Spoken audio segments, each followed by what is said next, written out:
ವ್ಯವಹಾರ ಮಾಡ್ರಿ, ಬದುಕ್ರಿ, ಬೇಡ ಅನ್ನಲ್ಲ. ಕನ್ನಡ ಭಾಷೆಗೆ ಏನ್ ಬಂದ್ರೆ ದೊಡ್ಡದ ನಿಮ್ಗೆ? ಮಾನವ ಮರ್ಯಾದೆ ಇಲ್ವಾ ನಿಮ್ಗೆ? ಎಲ್ಲ ಅಂಗಡಿಗಳ ಮೇಲೆ ಎಲ್ಲ 100ಕ್ಕೆ 100ರಷ್ಟು 100ಕ್ಕೆ 80ರಷ್ಟು ಇಂಗ್ಲಿಷ್ ಹಾಕೊಂಡು ಬದುಕ್ತೀರಾ ಬಡ್ಡಿ ಮಕ್ಕಳ. ವ್ಯಾಪಾರ ಮಾಡೋದಿಲ್ಲಿ, ವ್ಯವಹಾರ ಮಾಡೋದಿಲ್ಲಿ, ಸಂಪಾದನೆ ಮಾಡ್ಕೊಂತೀರಾ, ದೊಡ್ಡ ದೊಡ್ಡ ಬಿಲ್ಡಿಂಗ್ಗಳನ್ನ ಕಟ್ಕೊಂತೀರಾ, ಕಾವೇರಿ ನೀರು ಕುಡಿತೀರಾ. ಕಳ್ಳರ ಮಕ್ಕಳ ಕನ್ನಡಕ್ಕೆ ಏನ್ ಬಂದಿರೋ ದೊಡ್ಡ ರೋಗ ನಿಮ್ಗೆ? ಕನ್ನಡಕ್ಕೆ ಏನ್ ಬಂದಿರೋ ದೊಡ್ಡ ರೋಗ? ಇವನು ಯಾರೋ ನೋಡಿ ಮುಟ್ಟಾಳ, ಇವನು ಕನ್ನಡಕ್ಕೆ ಬಂದಿದ್ದ ರೋಗ ಇವನಿಗೆ, ಬಡ್ಡಿ ಮಗನಿಗೆ. ಬದುಕೋದು ನೋಡಿದ್ರೆ ಕರ್ನಾಟಕದಲ್ಲಿ ಕೆಂಪೇಗೌಡರು ಕಟ್ಟಿರೋದು ಯಾರೋ ಉತ್ತರ ಭಾರತೀಯರು ಬಂದು ಬದುಕಲಿ ಅಂತ ಅಲ್ಲ, ನಮ್ಮವರು ಕನ್ನಡಿಗರು ಬದುಕಲಿ ಅಂತ. ಕನ್ನಡದವ್ರನ್ನೆಲ್ಲ ಬದುಕಿದ್ಕೊಂಡ್ರಿ ನೀವು ಬಂದು.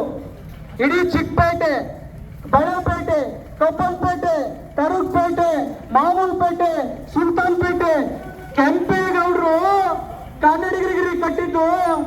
ಹುಟ್ಟಾಳ ಮಕ್ಕಳು ಉತ್ತರ ಭಾರತೀಯರಿಗಲ್ಲ.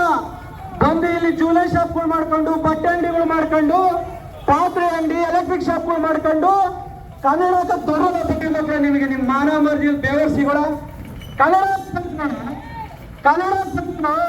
ಏನೋ ಬಂದಿರೋ ನಿಮಗೆ ದೊಡ್ಡಾಗ. ಈ ರಾಜ್ಯದ ಭಾಷೆಗೆ ಗೌರವ ಕೊಡ್ರಿ, ರಾಜ್ಯ ಭಾಷೆಗೆ ಗೌರವ ಕೊಟ್ಟು ಬದುಕ್ರಿ. ಮಾನವ ಮರ್ಯಾದಿಲ್ಲ, ಅಯೋಗ್ಯರ ನೋಡಿ. ಅವನು ಎಷ್ಟಾಕೆ ನೋಡು, ಇಂಗ್ಲಿಷ್ ಎಷ್ಟಿದೆ, ಕನ್ನಡ ಎಷ್ಟಿದೆ. ಮಾನವ ಮರ್ಯಾದೆ ಇಲ್ಲ ಬಡ್ಡಿ ಮಕ್ಕಳು ನಿಮಗೆ. ಇಲ್ಲಿ ಬದುಕ್ತೀರಾ? ಇಲ್ಲಿ ಮಾನವ ಪಾಲಿಕೆ ಒಂದು ರೂಲ್ಸ್ ಮಾಡಿದೆ ನಿಮಗೆ. ಈ ಅಂಗಡಿ ಮೇಲೆ ಹಾಕಿರುವಂತ ಹೆಸರುಗಳನ್ನ ನೀವು ಹೋಗಿ ಅಲ್ಲಿ ನಮೂದು ಮಾಡುವಾಗ ನಿಮಗೆ ಈ ರಾಜ್ಯದ ಭಾಷೆ 65 ವರ್ಷ ಇರಬೇಕು ಅಂತ ಹೇಳ್ತಾರೆ. ನೋಡಿದ್ರೆ ಮಾನವ ಮರ್ಯಾದೆ ಇಲ್ಲ ಬಡ್ಡಿ ಮಕ್ಕಳು. ಎಲ್ಲ ಕನ್ನಡ ಹಾಕಿ ಸಾಯ್ತೀರಾ. ಕನ್ನಡವನ್ನ ಬಳಸಲಿಕ್ಕೆ